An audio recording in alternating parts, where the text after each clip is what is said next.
Hello everybody. It is very nice to meet each of you online. I am Yu Sun Chung, and I will be the professor for this course. I am a faculty member at the Special Education Department at George Mason University. Everybody in this class has at least heard the term assistive technology.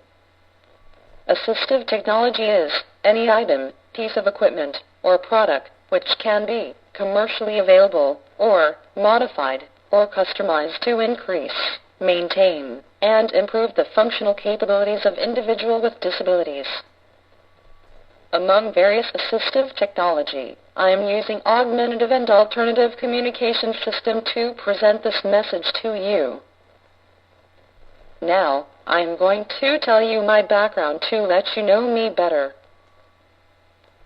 I have cerebral palsy, and it affects my speech, as well as my mobility.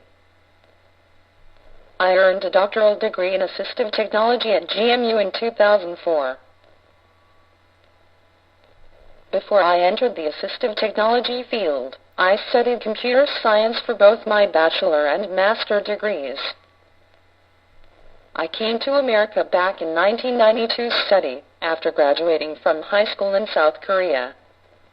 As a person who uses English as a second language, there is no doubt that I am much more fluent in Korean than I am in English. Generally, when I speak in English, it is especially hard to start the first word of my first sentence. I do not know of a professional or medical reason for this.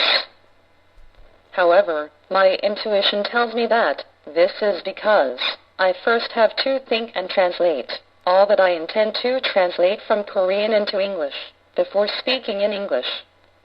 Thus, that thinking procedure impedes my brain function somehow, so that it results in my experiencing more speech difficulties in English. Sometimes, or I can say, frequently, it is hard for me to have spontaneous communication with others because of this reason. When I am stuck with some sounds, I usually write or spell them out.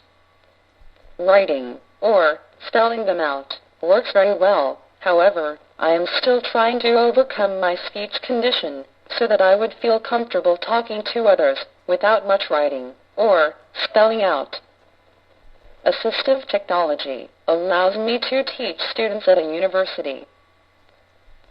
This course is an asynchronous online class, but I teach several face-to-face classes every semester. When the teaching job was offered to me, I hesitated very much to accept the offer. I thought, how could I teach students at a university?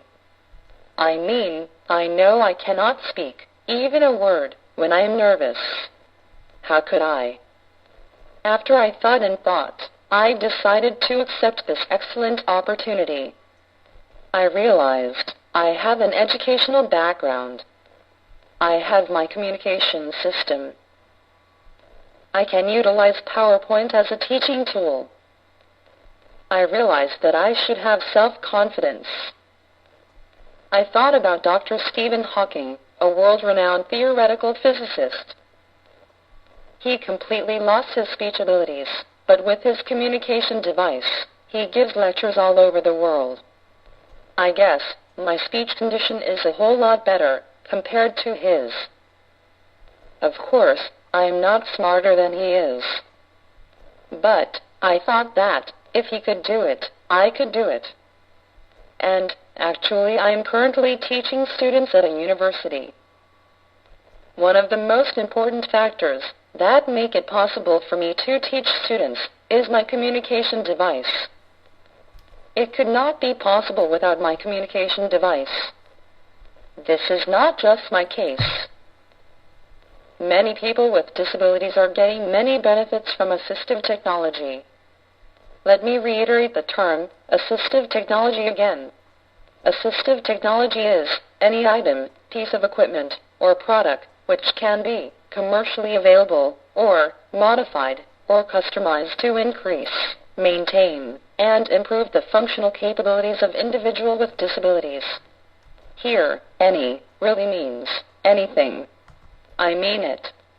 Anything can be considered assistive technology if it is used to increase, maintain, and improve the functional capabilities of people. For example, some people squeeze a stress ball, probably for hand exercise or muscle relaxation. They do not think a stress ball is assistive technology for them. However, if teachers who work with kids with autism make their students squeeze a stress ball to make their students release anxiety and frustration, then a stress ball is an assistive technology for students with autism. I will give you another example. I text a lot instead of talking on the phone because it is hard for me to do so. In this case, for me, I consider my cell phone having a texting capability as my assistive technology, more specifically, my augmentative and alternative communication system. On the other hand, many others who do not have speech difficulties use texting a lot, just for fun or for convenience. I believe they do not consider texting capability as assistive technology. Okay, I guess this is enough about myself. I hope you are looking forward to a fun-filled, yet productive semester as I am. Thank you very much. Thank you. Bye.